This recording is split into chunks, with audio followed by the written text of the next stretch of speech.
ፈጣሪ ነው ወይስ የፈጣሪን ፍጡር ለማጥፋት የመጣ ሌላ ክፉ ፍጡር ነው? አላህ የሚባለው ፈጣሪ ነው ወይስ ፍጡር ነው? ፈጣሪ ከሆነ የራሱን ፍጡር ለምን ይገላል እንዴ? አለመፍጠር ይችላል። በአደጋ ማጥፋት ይችላል። በመጨረሻው ዘመን ሊፈርድበት ይችላል። ብዙ አማራጮች አሉት። እኔን ግደል ለምን ይለኛል ነው ሌላ ሰው። እኔ ለምንድን ነው ሰው የምገለው? ለምን ይልከኛል? ሁሉ ጊዜ በጣም ግራ ይገባኛል ይህ ጥያቄ። ለምንድን ነው የሚልከኝ እኔን? አሰላሙ አሌይኩም ወራህመቱላሂ ወበረካቱ። ያ ሙስሊሙን ሙስሊማት እንዲሁም ይህን መርሃ ግብር የምትከታተሉ ክርስቲያን ታዳሚዎች ሁላችሁንም ሰላም ብያለሁ። ኢንሻአላህ ዛሬ የሚኖረን ቆይታ ምንድን ነው? ለመምህር ፋንታሁን ዋቄ ለቀጠፈበት ቅጥፈት መልስ እንሰጣለን ማለት ነው። በመጀመሪያ ከቁርአን ተነስተን ስንጀምር ቁርአን ሰዎችን ዝም ብላችሁ ግደሉ አይልም። እንደውም አላህ በቁርአን ውስጥ በሱረቱል ኢስራ ምዕራፍ 17 ቁጥር 33 ላይ ያቺ አላህ እርም ያደረገባት ነፍስ ያለ ህግ አትግደሉ ነው የሚለው። ቁርአን ላይ ብዙ ቦታ ላይ አትግደሉ የሚል ነገር አለ ማለት ነው። መግደል ረሱል ሰለላሁ ዐለይሂ ወሰለም በኢማም ቡኻሪ መጽሐፍ 83 ሐዲስ 53 ላይ ረሱል ሰለላሁ ዐለይሂ ወሰለም ምንድነው ያሉት? አበይት ኃጢአቶች ወይም ታላላቅ ኃጢአቶች የሚባሉት ባላ ማሻረክ፣ ወላጆችን አለማክበር፣ ነፍስን መግደልና የውሸት መሐላ ነው ብለዋል።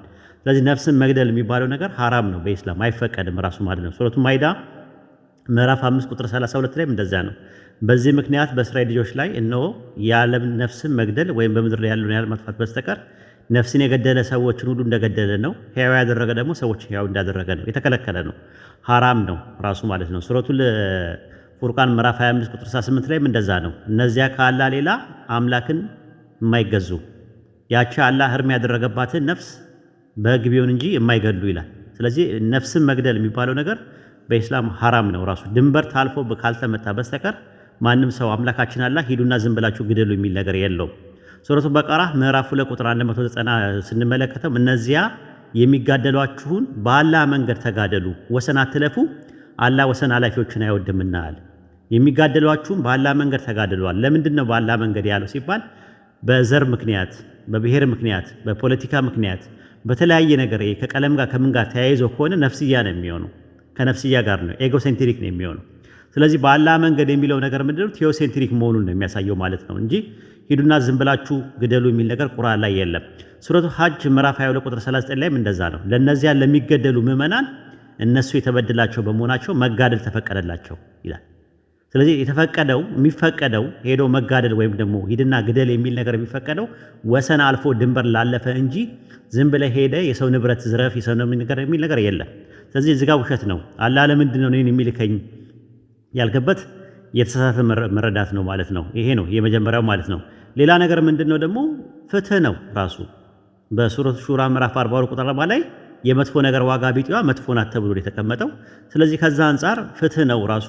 ነፍስን ዝም ብሎ መግደል ግን የተፈቀደ ነገር አይደለም። እስልምና እንደዛ ብሎ አያስተምረንም ማለት ነው። ሱረቱ በቀራ ምዕራፍ 2 ቁጥር 179 ላይም እንደዛ ነው። ለባለ አእምሮች ለእናንተ በማመሳሰል ሕግ ውስጥ አለላችሁ ይላል። ትጠነቀቁ ዘንድ ገዳይን መግደል ተደነገገላችኋል።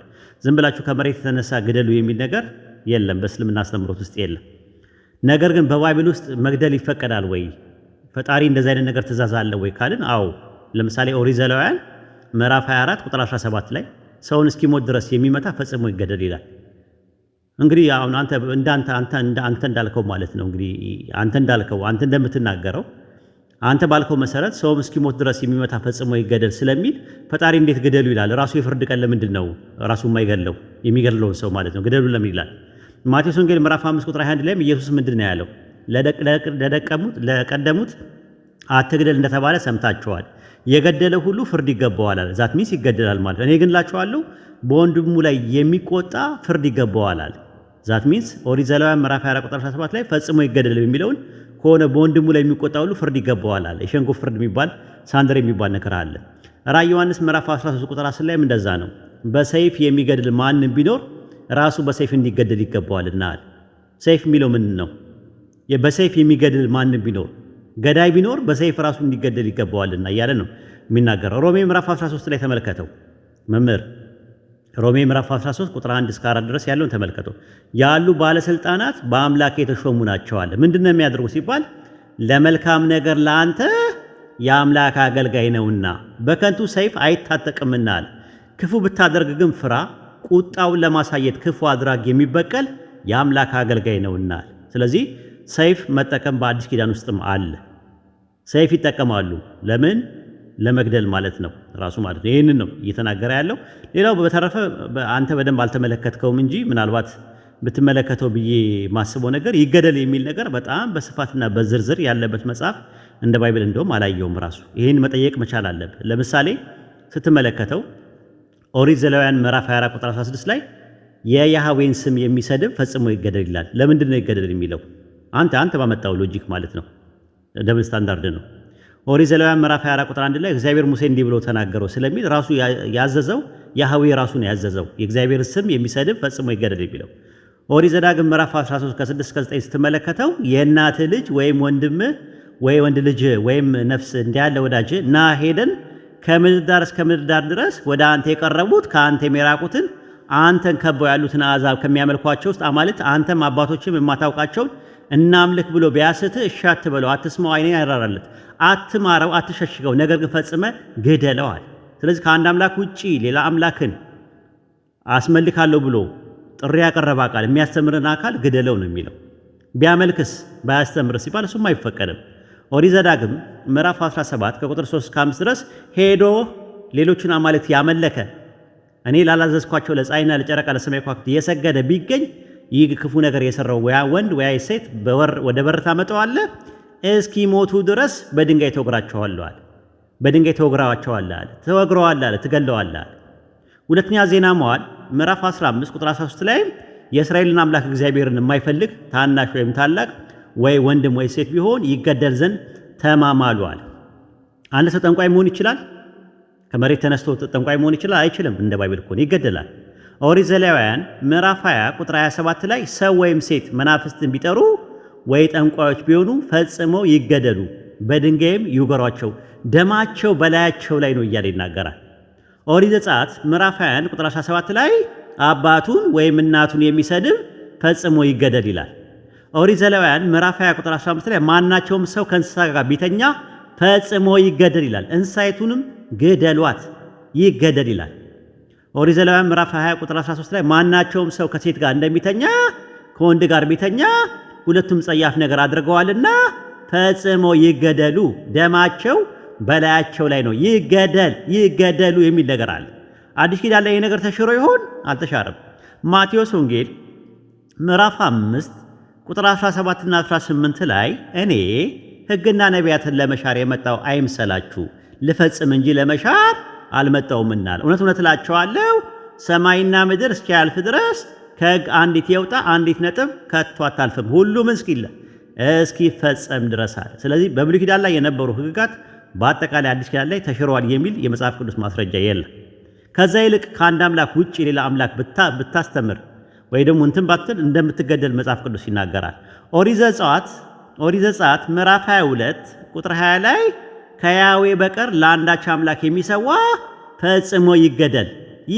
ይህንን ጥቅስ ፍትሐ ነገሥት ላይ ታገኘዋል። ራሱ ፍትሐ ነገሥት አንቀጽ 46 ገጽ 401 እስከ 403 ላይ ብትመለከተው አንድ ሰው የካደ ሰው ካለ ያ የካደ ሰው ይገደላል። በምን ጥቅስ መሰረት ይላል? በኦሪት ዘዳግም ምዕራፍ 17 ቁጥር 5፣ ኦሪት ዘጸአት ምዕራፍ 22 ቁጥር 20፣ ኦሪት ዘዳግም ምዕራፍ 17 ቁጥር 4 እና 5 ላይ ባለው ጥቅስ መሰረት አንድ ሰው ሃይማኖቱን የካደ ሰው ይገደላል በፍትሐ ነገሥት። አንተ ይህንን ሳታነብ ነው ቁርአን ላይ የምትንጠለጠለው? መምህር ሆነህ ፍትሐ ነገሥት አንቀጽ 46 ገጽ 104 እስከ 104 እስከ 100 ከገጽ 101 እስከ 401 እስከ 403 ያለውን ተመልከት። የለም እንደዛ የሚል ነገር የለም። ይገደላል፣ አይማርም። ራሱ እኔ እንዴት እገልለታለሁ እንዴ ይሄ ፈጣሪ ምናምን ግደልልኝ የሚል እንዴት ይልከኛል ምናምን እንዴት ትላለህ? ይሄው እዚህ ጋር እንዲገደል ይታያል። ዲስቅልያስ ምዕራፍ 24 ቁጥር 26 ላይ በሉ ተመልከት። እኔ ክርስቲያን ነኝ የሚል ክፉ ሥራ የሚሰራ የሚሴስንና የሚረክሰው ቢኖር የሞት ፍርድ ይፍረዱበት። እንዲህ ካለ ሰው ራቁ፣ የሞት ፍርድ ይፍረዱበታል። ለምንድን ነው የሚፈረድበት?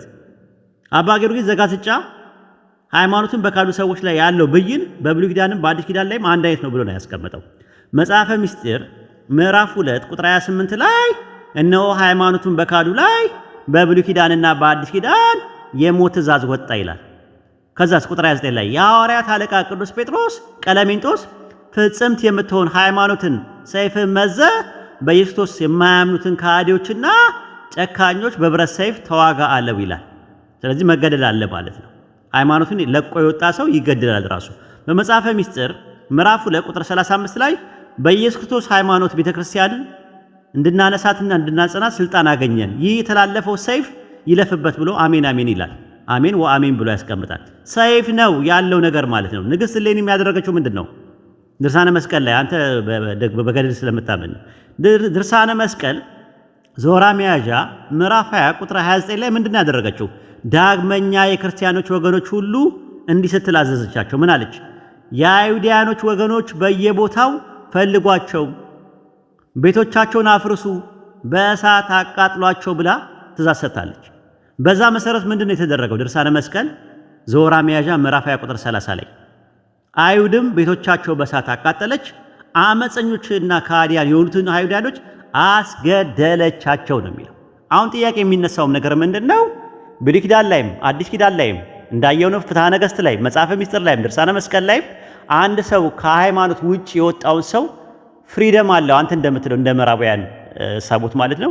ፍሪደም ካለው ለምንድን ነው የሚገደለው?